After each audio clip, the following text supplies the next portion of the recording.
ख़वातीन और हज़रात, गुआंजनी या आँख पे दाना निकलना ये एक आम बीमारी है और अक्सर आपने किसी न किसी के ज़रूर देखी होगी।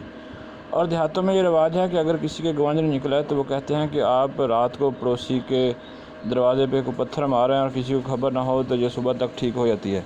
इसमें कोई हकीकत नहीं है। गुआंजनी एक इन्फेक्शन है, वो किसी जरासीम से लगती है।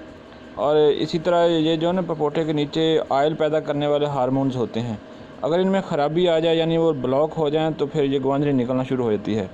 ये 4 से 5 दिन में खुद ठीक हो जाती है, लेकिन बाज़ लोगों के बार-बार ये निकलती रहती है और बड़ी तकलीफ़ करती है। इसमें रेशा भर जाता है और आँख में दर्द भी होना शुरू हो जाती है। तो इसके लिए आपको बहुत ज़्यादा जतन करने की ज़रूरत नहीं है। इंशाल्लाह 1-2 टिप्स मैं आपको बताता हूँ, तो आप ठीक हो जाएँगे इससे। ठीक है जी, अगर आप एंटीबायोटिक्स खाते हैं तो उससे भी ये ठीक हो जाती है, और कोई स्टीरॉयड ड्रॉप डालें जैसे बेट्रिनसोल वगैरह, तो उससे भी ये ठीक हो जाती है। लेकिन बेस्ट जो इसके लिए है ना तरीका, वो है एलोवेरा जेल। आप ताज़ा एलोवेरा जेल लें, उसको जनाब रुई उसके अंदर डिप करके तो आप अपनी गुआंजनी पे जो ना वो लगाएँ। ठीक है, रात को लगा के सो जाएँ, दिन को भी लगा सकते हैं।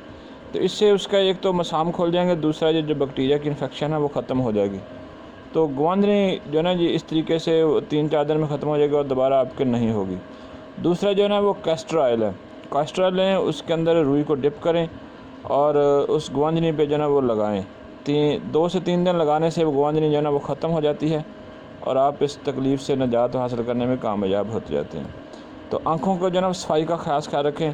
जो लोग डस्ट में, धूल में काम करते हैं या जिनके पसीना आँखों में पड़ता रहता है तो उनके गुआंजनी निकलने के चांसेस ज़्यादा होते हैं। तो इसलिए जो ना अगर आप नमाज़ पढ़ते हैं तो आँखें ख़ुद ब खुद हर 5 एक दिन में 5 दफ़ा साफ़ हो जाती हैं। वरना आप 2 से 3 घंटों के बाद जो है ना वो आँखों पे पानी डालें और गर्द वगैरह साफ़ हो जाए तो आपके गुआंजनी निकलने की शिकायत नहीं होगी। अगर ये वीडियो आपको अच्छी लगे तो फिर हमारे चैनल को ज़रूर सब्सक्राइब कीजिए। अल्लाह हाफ़िज़।